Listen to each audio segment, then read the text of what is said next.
ఈ చీరలు ఇప్పించే బాధ్యత నేను తీసుకుంటానని నేను తెలియజేస్తున్న మిత్రులారా. ఇక విద్యార్థుల చదువుల గురించి young India integrated residential schools కావచ్చు, యంగ్ ఇండియా స్కిల్స్ యూనివర్సిటీ కావచ్చు, యంగ్ ఇండియా స్పోర్ట్స్ యూనివర్సిటీ కావచ్చు. ఈ రోజు పిల్లల చదువులే, ఇక పంచడానికి భూములు లేవు, ఇవ్వడానికి ఆస్తులు లేవు. నాకున్నదల్లా ఒక్కటే, పేదవాళ్లకు, దళితులకు, గిరిజనులకు, ఆదివాసీలకు, బలహీన వర్గాల బిడ్డలకు, మైనారిటీల పిల్లలకు చదువు ఒక్కటే రక్షణ. చదువు ఒక్కటే మీ జీవితాన్ని, మీ తలరాతను మారుస్తుంది. మీరు చదువుకోండి, మీకు నాణ్యమైన చదువునిచ్చి మిమ్మల్ని డాక్టర్లుగా, లాయర్లుగా, ఇంజనీర్లుగా, ఐఏఎస్లుగా, ఐపీఎస్లుగా తీర్చిదిద్దే బాధ్యత నాది. మా అక్కలందరికీ ఒకే మాట చెప్తున్నా, చదువుకున్నవాడే గుణవంతుడు, చదువుకున్నవాడే ధనవంతుడు. నీ కొడుకు చదువుకుంటే ఈ రాష్ట్రాన్ని, దేశాన్ని పాలిస్తాడు. నీ బిడ్డ డాక్టరు, ఇంజనీర్ అయితే నిన్ను కళ్ళల్లో పెట్టి, గుండెల్లో పెట్టి చూసుకుంటుంది. పిల్లల్ని చదివించుకోండి. పిల్లల్ని చదివించకపోతే ఎంత భూమి ఉన్నా ఏం ఉపయోగం లేదు. ఇవాళ మనమంటే వ్యవసాయం చేసినాం, బర్రెల కాడికి పోయినాం, చేపలు పట్టినాం, గొర్రెలను పెంచినాం, లేకపోతే చెప్పులు కుట్టుకొని బతికినాం. కేసీఆర్ అట్లనే అన్నాడు, గొల్లోళ్ళు గొర్రెలు పెంచుకోవాలి, బెస్తోళ్ళు చేపలు పట్టుకోవాలి, ఎస్సీ సోదరులు చెప్పులు కుట్టుకోవాలని పథకాలు తెచ్చిండు.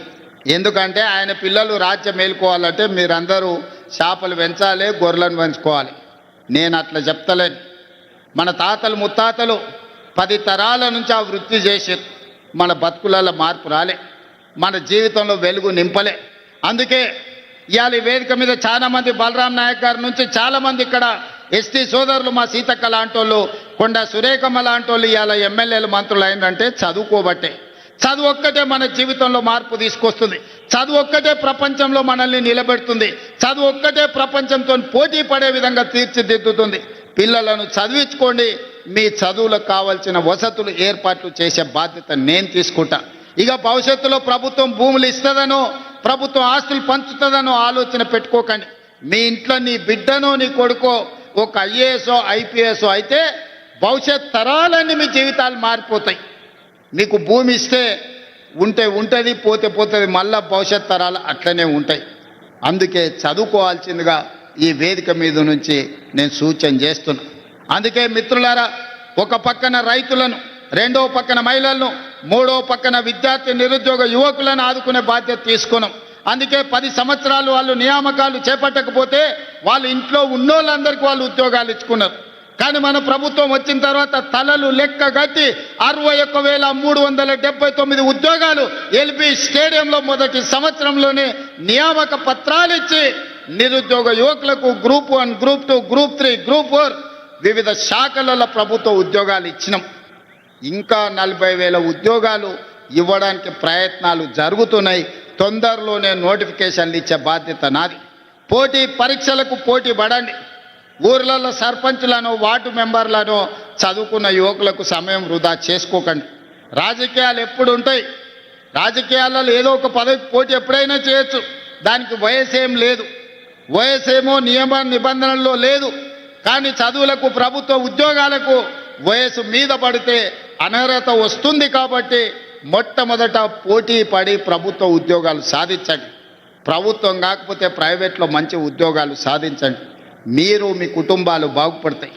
మీ తల్లిదండ్రులు ఉపాధి హామీ కూలికి పోయి రూపాయి కూడబెట్టి కష్టపడి మిమ్మల్ని పీజీలు, పిహెచ్డీలు చదివించింది మీరు మళ్ళా గ్రామాలకు వచ్చే రాజకీయ కక్షలకు బలి కావడానికి కాదు. బాగా చదువుకోండి, ప్రభుత్వ ఉద్యోగాలు సాధించండి. గ్రామాలలో ఉండే యువకులు గ్రామాలను అభివృద్ధి చేయడానికి ఎన్నికల్లో పోటీ చేయండి. ఎన్నికల్లో గెలవండి, ప్రజలను గెలవండి. ప్రజల మనసు గెలిస్తే ఆటోమేటిక్గా పదవి వస్తుంది.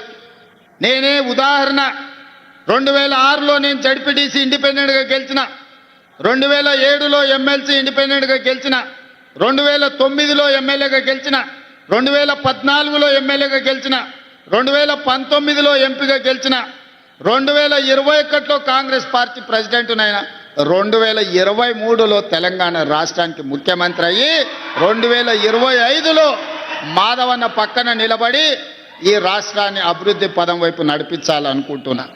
ఇవన్నీ ఎలా సాధ్యమైనాయి అంటే ప్రజలు ఆశీర్వదించితే సాధ్యమైనవి. దళితులు, గిరిజనులు, ఆదివాసీలు, పేదవాళ్ళు, మైనారిటీలు అండగా నిలబడితేనే. ఇవన్నీ కూడా ప్రజల ఆశీర్వాదంతో వస్తాయి, కొనుక్కుంటే రావు.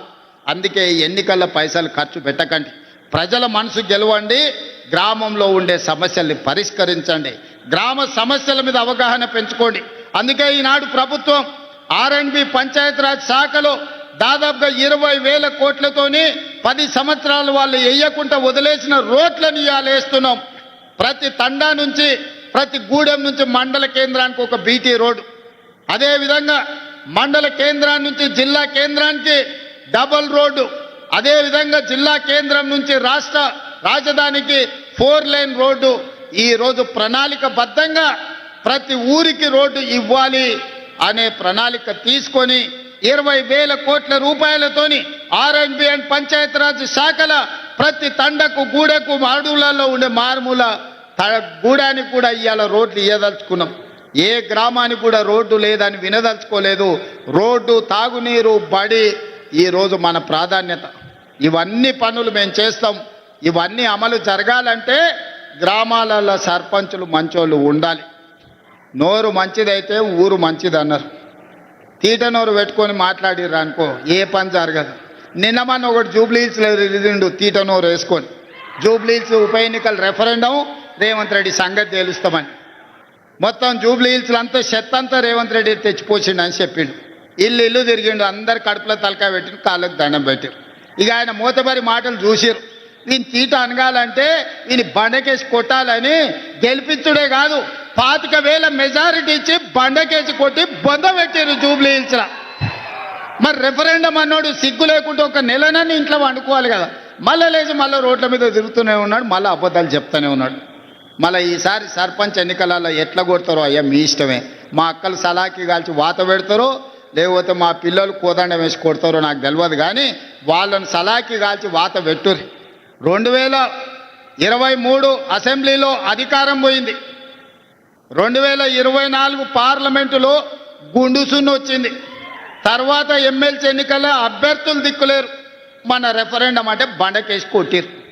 4 సార్లు ప్రజలు వంగబెట్టి ఈపు మీద గుద్ది చెప్తే కూడా బుద్ధి రాలేదు. నిన్నగాక మన శ్రీహరి అన్న కూడా మంచిగా చెప్పిండు, నీ అతి మాటలు నిన్ను చూసినోడు